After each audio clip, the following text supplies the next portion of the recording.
오늘 우리에게 주신 하나님의 말씀을 함께 보도록 하겠습니다. 오늘 우리에게 허락해 주신 하나님의 말씀은 구약성경 시편 27편 1절로부터 4절까지의 말씀입니다. 구약성경 시편 27편 1절로부터 4절까지의 말씀, 구약성경 820면쯤에 위치해 있습니다. 제가 하나님의 말씀을 봉독해 올립니다. 여호와는 나의 빛이요 나의 구원이시니 내가 누구를 두려워하리요. 여호와는 내 생명의 능력이시니 내가 누구를 무서워하리요. 악인들이 내 살을 먹으려고 내게로 왔으나 나의 대적들 나의 원수들인 그들은 실족하여 넘어졌도다. 군대가 나를 대적하여 진칠지라도 내 마음이 두렵지 아니하며 전쟁이 일어나 나를 치려 할지라도 나는 여전히 태연하리로다. 내가 여호와께 바라는 한 가지 일 그것을 구하리니 곧 내가 내 평생에 여호와의 집에 살면서 여호와의 아름다움을 바라보며 그의 성전에서 사모하는 그것이라. 아멘. 이 시간 우리 임중용 목사님께서 인생의 환난 날에라는 제목으로 말씀 전해주실 때에 큰 은혜 받으시기 바랍니다.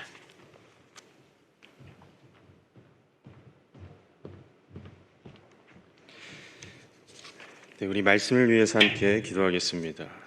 살아계신 하나님, 거룩한 성일 아침부터 이 시간까지 온종일 주의 집에 거하게 하시고 또 하나님 예비하신 은혜 받게 하시니 감사합니다. 이 시간 성령 하나님께서 우리의 마음을 주장하셔서 하나님께서 들려주시고자 하는 말씀이 내 삶에 깊이 뿌리내어 아름다운 열매 맺는 귀하고 복된 은혜의 시간 되게 하여 주옵소서. 시종을 주님께 의탁드리며 거룩하신 예수님의 이름으로 기도드립니다. 아멘. 할렐루야. 네, 오늘도 이 예배를 통해서 환난 날에 나를 건지시고 또 인도하시는 하나님의 임재하심이 이 자리에 계신 우리 모든 성도님들에게 충만하게 임하게 될 줄로 믿습니다. 오늘 우리가 함께 읽은 이 시편 27편의 말씀은 다윗이 아들 압살롬의 반란으로 인해 도망하던 때에 쓰여진 시라고 추측하는 본문입니다. 일국의 왕이 다른 사람도 아닌 자기 아들에게 쫓기는 신세가 되어서 목숨을 부지해야 했던 아주 처절한 상황에서 쓰여진 시다라는 거죠. 여러분이 만약에 이런 상황에 처해 있으시다면 어떤 마음이 드시겠습니까? 정말로 사랑하고 믿었던 사람에게 갑자기 배신을 당해서 목숨을 부지해야 하는 상황에 내몰리게 되었다면 그 마음이 어떠시겠습니까? 물론 복수심이 일어나서 다 같이 죽자 이런 마음이 들 수도 있겠지만 그보다는 이런 믿고 사랑하고 따랐던 그 사람에게 당했던 그 배신감이 너무너무 아프고 지금까지 내가 어떤 것을 위해서 살았나 하는 자괴감과 무력감도 들고 또 허탈감으로 삶을 더 이상 살아갈 수 없을 것 같아 보입니다. 그러니 오늘 이 시는 우리가 인생을 살아가면서 마음이 가장 아프고 가슴이 찢어지는 고통을 경험할 때 눈물도 너무 흘러서 메말라버리고 완전한 공허함과 허무함에 빠져 있을 때 누구에게도 말 못할 내 안에 아주 개인적인 어려움이 있을 때 우리에게 말씀하시는 하나님의 메시지다라는 사실입니다. 오늘 이런 삶의 자리를 먼저 경험했던 다윗의 삶을 통해서 오늘 내가 겪는 이 어려움을 어떻게 극복할 수 있을지에 대한 그 말씀의 은혜를 함께 나눠보고자 합니다. 다윗의 삶을 돌아보면 자신의 지위와 힘과 모든 것을 잃어버릴 위기 속에서 슬픔을 넘어서 포기와 절망의 순간을 마주하던 그때가 분명히 있었습니다. 그래서 하나님 앞에 한탄하면서 왜 이런 시련이 내게 찾아왔는지, 왜 하필 나인 건지 도무지 이해되지 않는 그 탄식의 말도 다윗 시에서 여러 편 등장하고 있어요.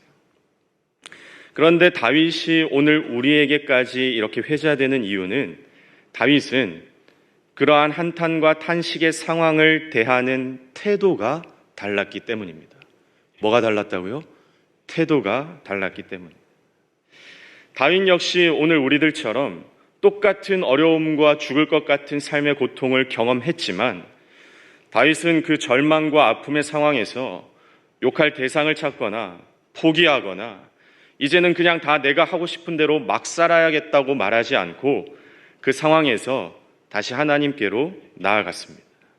그리고 하나님 안에서 그의 모든 슬픔과 아픔을 토로했어요. 그러니까 다윗이 하나님 마음에 합한 자가 될 수 있었던 이유, 그리고 다윗이 지금까지 훌륭한 성경의 인물 중 하나로 우리에게 회자되는 이유는 다윗은 상황을 해석하는 태도가 달랐기 때문입니다. 그럼 다윗이 이렇게 인생의 무력함과 허무감에서 벗어나서 하나님께로 다시 나아갈 수 있었던 비결이 무엇인가? 어떻게 다윗은 인생의 거대한 벽 앞에 무너지지 않고 그 상황을 해석하는 태도를 다르게 취할 수 있었던 것인가? 그 사실이 오늘 본문에 3가지로 기록되어 있는데, 먼저 다윗이 상황을 해석하는 태도가 다를 수 있었던 첫 번째 비결은 나의 생명이 여호와의 것이라는 사실을 인정했기 때문입니다. 여러분 한번 따라하겠습니다. 나의 생명은 하나님의 것입니다. 다윗이 하나님을 향한 인식을 어떻게 하고 있었느냐? 다윗에게 하나님이 어떤 존재였느냐? 1절에서 이렇게 말씀하고 있어요. 우리 1절 말씀 같이 한번 봉독하겠습니다. 여호와는 나의 빛이요 나의 구원이시니 내가 누구를 두려워하리요? 여호와는 내 생명의 능력이시니 내가 누구를 무서워하리요? 다윗은 하나님을 칠흑같이 어두운 인생을 걸을 때 빛이라고 인식했고, 죽음의 골짜기와도 같은 길을 걸어갈 때에 자신을 구원해 주시는 구원자라고 인정하고 있었습니다. 나의 생명이 하나님의 힘과 능력 때문이라는 사실을 굳게 믿고 있었다라는 거죠. 여러분, 여기서 말하는 빛은 세상의 시작을 의미하는 단어입니다. 동일한 단어가 창세기 1장 3절에서 하나님이 온 우주 만물을 창조하실 때 가장 먼저 창조하신 빛이 있으라, 그 빛과 동어예요.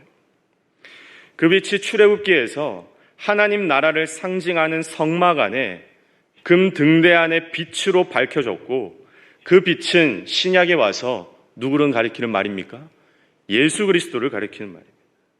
요한복음 8장 12절에 이렇게 말씀합니다. 예수께서 또 말씀하여 이르시되 나는 세상의 빛이니 나를 따르는 자는 어둠에 다니지 아니하고 생명의 빛을 얻으리라. 빛은 세상의 시작이었고 하나님 그 자체이신 예수 그리스도를 가리키는 말이에요. 따라서 다윗은 지금 인생의 고통과 처절한 괴로움, 허무감에 빠져 있는 상황에서 가장 먼저 나의 생명이 하나님께로부터 왔습니다. 나는 하나님 없으면 존재할 수도 없었던 사람이었습니다. 하나님이 내 인생의 근원입니다. 내 생명의 모든 능력이 오직 여호와 하나님께 있습니다. 이 고백을 했던 사람이었어요. 한마디로 다윗은 자기 인식이 분명한 사람이었다라는 거죠.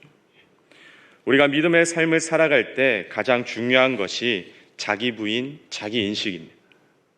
오늘 나에게 생명을 주신 이가 누구인가? 나를 이 땅 가운데 살게 하신 이가 누구인가? 내가 지금까지 여기 이 자리까지 올 수 있었던 힘과 능력이 누구에게 있는가? 인생의 절망과 허무, 무력감에 빠져 있을 때 그 상황을 돌파하기 위한 가장 첫 번째, 가장 중요한 방법은 하나님이 나의 생명의 주인이시다라는 사실을 인정하는 거예요. 내가 세상의 빛, 예수께로부터 왔다는 사실을 고백하고 내 생명의 능력이 오직 여호와 하나님께로부터 말미암았다는 사실을 선포하는 것이죠. 여러분의 생명이 여호와 하나님의 것임을 고백하시길 축복합니다. 나의 생명의 빛이 오직 예수 그리스도께만 있음을 선포하시길 축복합니다. 그때 여러분의 칠흑과도 같은 어둠의 자리에서 다시 빛으로 향하는 힘과 용기를 얻게 되실 줄로 믿습니다. 다윗이 상황을 해석하는 태도가 다를 수 있었던 첫 번째 이유, 그것은 나의 생명의 근원이 늘 하나님께 있음을 인정하고 있었기 때문이었어요. 두 번째로 다윗이 상황을 다르게 해석할 수 있었던 비결은 이미 나에게는 승리의 삶이 주어졌다라는 사실을 인지했던 것입니다. 우리 한번 따라하겠습니다. 나의 인생은 이미 승리하였습니다. 본문 2절과 3절에서 다윗은 이렇게 고백합니다. 우리 2절과 3절도 다시 한번 함께 봉독하겠습니다. 악인들이 내 살을 먹으려고 내게로 왔으나 나의 대적들, 나의 원수들인 그들은 실족하여 넘어졌도다. 군대가 나를 대적하여 진칠지라도 내 마음이 두렵지 아니하며 전쟁이 일어나 나를 치려 할지라도 나는 여전히 태연하리로다. 아멘. 다윗은 자신의 대적자들이 자신을 죽이려고 했지만 결국엔 그들이 실족하여 넘어지는 것을 이미 경험했기 때문에 이전에서도 경험했어요. 그랬기 때문에 이제는 악한 사람들이 군대처럼 몰려와서 나를 대적하고 욕하고 포위할지라도 나는 두렵지 않고 오히려 태어날 수 있게 되었다라고 말하고 있는 겁니다. 여러분, 이것은 포기의 상태가 아니라 완전한 믿음의 상태, 승리를 이미 선포한 그 상태를 의미하는 거예요. 마치 이미 자기가 승리할 것을 미리 알고 있는 사람의 모습과도 같다라는 겁니다. 여러분, 만약에 내가 이 경기에서 이긴 사실을 이미 알고 있어요. 그러면 그 경기의 마지막까지 초조할까요? 담대할까요? 담대하죠. 2002년에 그 월드컵 때 이탈리아전 기억하십니까? 1대0으로 지고 있다가 2대1로 역전승을 했던, 제가 그때 아마 제 인생에서 가장 고함을 많이 쳤던 것 같은데 1대0으로 후반전까지 계속 지고 있었는데도 그 후반 막판에 한 골을 따라가고 또 이후에 연장에서 골든골로 승리했던 그 경기. 여러분, 그 경기를 다시 지금 돌이켜서 지금 보신다면 후반전 막판까지 우리가 1대0으로 지고 있다고 해도 마음이 어때요? 평안해요. 이미 이긴 사실을 우리가 알고 있으니까. 마지막이 승리인 것을 이미 아는데 중간에 그 경기에서 지고 있다고 해서 그 경기를 중도 포기하고 나갈 사람이 누가 있겠습니까? 지고 있다고 해도 오히려 기쁘죠. 얼마나 내가 짜릿하게 역전승을 할까? 기쁨과 기대감이 더 생깁니다.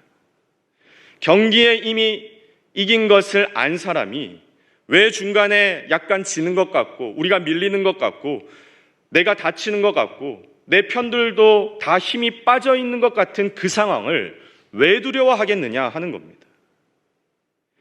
결과는 하나님을 믿는 내가 승리할 것이 분명한데, 할렐루야, 이 땅에서 잠깐 지고 있다고 느끼는 그것에 왜 내 인생이 믿음이 완전히 다 해체되고 무너지겠느냐 하는 거예요. 왜 그렇게 되겠습니까? 여러분, 이미 우리의 인생은 승리한 인생임을 믿으시길 축복합니다. 예수님이 풍랑 속에 떨고 있는 제자들이 하신 말씀의 맥락이 바로 이와 같은 거예요. 제자들이 풍랑 때문에 배가 뒤집힐 것 같아서, 바다 가운데 빠져 죽을 것 같아서 그렇게 태연하게 자고 있던 예수님을 다급하게 깨웁니다. 그러니까 예수님이 뭐라고 하세요? 왜 두려워하느냐? 네가 나와 함께하고 있고 이미 승리의 길로 걸어가고 있는데 왜 두려워하느냐? 왜 풍랑과 바다, 이 폭풍 가운데 너희가 두려워 떨고 있느냐? 이렇게 되물으신다는 거죠. 너희는 이미 이겼다. 너희의 삶이 이미 승리로 내가 반드시 이끌고 갈 것이다. 그러니 너희의 삶에 풍랑이 있고 없고가 중요한 것이 아니라 나와 같이 있다는 그 사실을 믿고 걸어가는 것이 중요하다. 이 사실을 선포하고 있는 거죠. 여호수아 1장에서도 보시면 하나님이 가나안으로 들어가기도 전에 여호수아에게 이미 네가 밟는 모든 땅을 내가 너에게 주었다라고 과거형으로 표현하고 있어요. 들어가지도 않았습니다. 근데 이미 너에게 다 주었다라고 이미 하나님께서 선포하시는 거예요. 승리를 이미 주어졌다라고 우리들에게 말씀하고 있는 거죠. 아직 일어나지 않는 미래의 사건이지만 하나님에게는, 그분께는 모든 것이 당신의 계획하심 안에 있기에 과거인 거예요. 이미 우리가 승리했다라는 사실을 계속적으로 성경의 말씀을 통해서 선포해 주고 있다라는 사실이죠. 여러분, 믿음의 사람의 인생은 절대로 망하지 않습니다. 여러분에게 이미 승리가 허락되었음을 믿으시길 바랍니다. 담대하게 여러분의 인생의 풍랑과 파도의 현상 앞에 맞서 일어서시기를 축복합니다. 내가 그 풍랑 속에서도 하나님과 함께 있다는 사실을 기억하고 말씀을 붙잡는 그것이 우리의 평안이요 승리라고 성경은 우리에게 반복적으로 말씀해 주고 있어요. 그러므로 다윗처럼 우리의 상황을 다르게 해석하는 두 번째 비결은 내 인생은 하나님으로 인해 이미 승리한 인생임을 믿고 살아가는 것입니다. 마지막 세 번째로 인생의 상황을 다르게 해석하는 비결은 여호와의 성전을 사모하는 것입니다. 우리 한번 따라하겠습니다. 성전을 사모해야 합니다. 본문 4절 말씀입니다. 우리 4절 말씀도 함께 한번 봉독하겠습니다. 내가 여호와께 바라는 한 가지 일 그것을 구하리니 곧 내 평생에 여호와의 집에 살면서 여호와의 아름다움을 바라보며 그의 성전에서 사모하는 그것이라. 아멘. 다윗이 상황을 다르게 받아들일 수 있었던 것은 주의 성전을 날마다 사모했기 때문이에요. 상황이 될 때 예배하고 그냥 내 시간이 남았을 때 예배하는 것이 아니라 예배를 먼저 드리는 주의 성전에서 예배를 드리는 그 인생이 나에게 가장 가치 있고 복된 삶임을 믿고 살아갔기 때문에 그랬습니다. 하나님은 우리를 창조하신 목적으로 내 백성이 나를 예배하기 위하여 이 모든 만물을 지으셨다라고 말씀합니다. 그 근거가 이사야 43장 7절에 이렇게 기록하고 있습니다. 내 이름으로 불려지는 모든 자, 곧 내가 내 영광을 위하여 창조한 자를 오게 하라. 그를 내가 지었고 그를 내가 만들었느니라.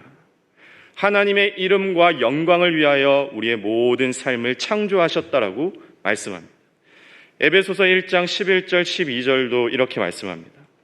모든 일을 그의 뜻의 결정대로 일하시는 이의 계획을 따라 우리가 예정을 입어 그 안에서 기업이 되었으니 이는 우리가 그의 영광의 찬송이 되게 하려 하심이라. 우리의 창조의 목적이 하나님께 영광 올리고 찬송하고 예배하는 것에 있다라고 에베소서에서도 말씀하고 있는 거예요. 따라서 주의 성전을 사모하며 예배하는 것은 우리의 창조의 목적이요 우리의 삶이 너무나도 당연한 믿음의 본분이다라는 사실이죠. 근데 요즘 생각해 보면 우리 신앙인들 안에서 성전에서 예배하는 것에 대한 중요도가 많이 떨어지고 있는 것 같습니다. 코로나 이후에 온라인으로 예배하는 것이나 그냥 차량 안에서 이동 중에 이어폰으로 설교를 듣는 것, 교회에 나가지 않고 나 혼자 그냥 성경 읽고 기도하는 것으로 예배가 다 되는 것처럼 생각하시는 그런 성도들이 있다라고 해요. 물론 그것이 다 잘못되었다라는 말을 하는 것은 아닙니다. 정말 피치 못할 상황 때문에 거동이 아예 되지 않아서 너무나도 아파서 병상에 누워 있어서 어쩔 수 없이 그렇게 예배를 드리시는 분들도 있겠죠. 하지만 여러분 분명한 것은 모이는 교회가 있어야 흩어지는 교회도 있습니다. 모이는 교회가 있어야 흩어지는 교회도 있습니다. 요즘 젊은 세대들이 하나님의 성전은 내 안에 있으니까 내가 하나님의 성전인 것 아니냐, 왜 교회 가서 힘들게 신앙생활하고 사람들 간의 관계도 그렇게 갈등을 빚으면서 안 좋은 모습도 보면서 내가 왜 시험에 들고서 그렇게 신앙생활 해야 되냐, 이렇게 생각하는 사람들이 있는데 완전히 반성경적인 모습입니다. 여러분 성경을 제대로 보셔야 돼요. 교회론을 통전적으로 해석하셔야 돼요. 모두가 개별화되고 파편화되고 내 성전만이 중요한 것이라면 성경은 왜 초대교회 때부터 모이기에 힘쓰고 서로 물건을 통용하고 서로를 세워가면서 하나님의 일을 왜 나누어 감당했겠습니까? 그리고 지금까지 이 모이는 교회 공동체가 없었다면 어떻게 우리의 개별적인 신앙이 존재할 수 있고 내 안에 올바른 교리와 신앙이 믿음이 그렇게 자라날 수 있었겠습니까? 그 다 개별적으로 하면 되는 겁니까? 그냥 혼자서 성경만 읽고 집에서 나 혼자 예배만 드리면 되는 겁니까? 에클레시아, 이 교회라는 개념은 에크, 밖에서, 클레오, 부르다, 밖에서 불려진 자들의 모임이라는 뜻이에요. 밖, 그러니까 세상의 죄와 어둠에서부터, 그곳에서부터 하나님의 말씀으로 불려진 부름받은 자들의 공동체다라는 뜻입니다. 초대교회 때부터 교회라는 것은 모이고 흩어지고를 반복하는 믿음의 공동체였지, 내가 성전이니까, 내가 하나님의 집이니까 나 혼자 신앙생활 해야 되겠다라고 그렇게 생각하면서 살았던 사람들이 아니었다라는 거예요. 그리고 모이는 교회, 이 구심력이 있을 때에 흩어지는 교회, 이 원심력이 작용하는 겁니다. 여러분, 구심력이 없으면 원심력도 없어요. 구심력 때문, 이 구심력의 작용 때문에 작용 반작용의 원리로 일어나는 것이 모이는 교회와 흩어지는 교회예요. 따라서 교회라는 것은, 성전을 사모한다는 것은 반드시 먼저 모이는 교회를 사모하셔야 된다는 이야기입니다. 그리고 흩어지는 삶의 개인적인 성도로서의 내 개인적인 교회도 잘 세워가야 하는 거죠. 이렇게 모이는 교회와 흩어지는 교회가 함께 균형을 이루는 그것이 진짜 교회, 신구약 성경이 말씀하는 성전의 참된 의미인 것입니다. 그러므로 여러분, 모이는 성전, 우리 사랑하는 몸된 제단인 청혼교회를 사모하시길 축복합니다. 그리고 흩어지는 믿음의 작은 공동체들도 여러분 각자의 삶의 자리에서 많이 세우시기를 축복해요. 이 두 가지와 균형 있게 나갈 수 있어야 올바르고 건강한 신앙이 세워지게 되는 것입니다. 주의 성전을 사모할 때 여러분의 인생의 절망과 아픔을 이기고 거기에서 다시 일어나는 하나님의 놀라운 힘과 능력을 얻게 될 줄로 믿습니다. 다윗이 상황을 다르게 해석할 수 있었던 마지막 세 번째 비결은 주의 성전에서 예배하기를 사모했기 때문이었어요. 사랑하는 청혼의 성도 여러분, 오늘 우리가 함께 읽은 시편 27편의 말씀은 인생의 깊은 절망 가운데 다시금 일어서서 그 상황을 남들과는 다르게 해석하는 다윗의 세 가지 믿음의 고백을 기록하고 있는 시편입니다. 그것은 먼저 내 생명이 여호와의 것임을 인정하는 것이었어요. 내가 하나님께로부터 말미암은 존재라는 사실을 인정하게 될 때에 우리는 그 절망 속에서 넘어지지 않고 다시금 일어설 힘과 능력을 공급받을 수 있게 되는 것입니다. 또한 두 번째로 내 인생은 이미 하나님으로부터 승리하였다는 사실을 기억하고 살아가는 거예요. 이미 경기를 이겼다는 사실을 아는 사람은 설령 그 경기의 중간에 지고 있다라고 해도 그 경기를 중도 하차하고 포기할 사람은 아무도 없습니다. 우리의 삶은 이미 하나님으로 인해 승리한 인생이기 때문에 절망 중에서도 우리는 일어설 힘을 얻게 되는 것이죠. 마지막 세 번째로 우리는 주의 성전을 사모해야 합니다. 주의 성전을 사모하는 것은 나의 창조 목적을 회복하는 거예요. 하나님이 나를 지으신 그 창조 목적에 맞는 하나님의 기쁨이 되는 예배의 자리가 회복하게 될 때에 우리는 문제로 인한 아픔보다 하나님으로 인한 감사와 감격이 더 크게 다가오게 된다라는 사실입니다. 오늘 사랑하는 성도 여러분, 여러분의 삶이 여호와가 나의 빛, 나의 생명의 근원이요, 내 인생은 하나님 때문에 이미 승리한 삶이요, 내 인생의 가장 중요한 자리가 예배의 자리임을 믿고 지키며 살아가게 될 때에 인생의 허무감과 무력감 속에서도 하나님 주시는 담대함으로 그 모든 문제를 능히 이기며 압도하며 살아가게 될 줄로 믿습니다.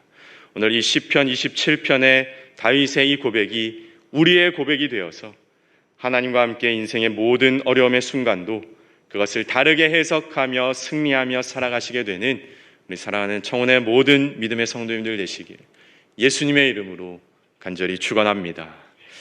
우리 말씀을 생각하면서 같이 한번 기도하겠습니다. 하나님, 내 인생의 두려움과 아픔, 절망과 환난의 때에 하나님, 내가 창조주 되신 여호와 하나님을 다시금 기억하고 내 인생은 이미 승리한 삶임을 우리가 인정하며 여호와의 성전을 사모하는 그 삶을 회복하며 살기를 소망합니다.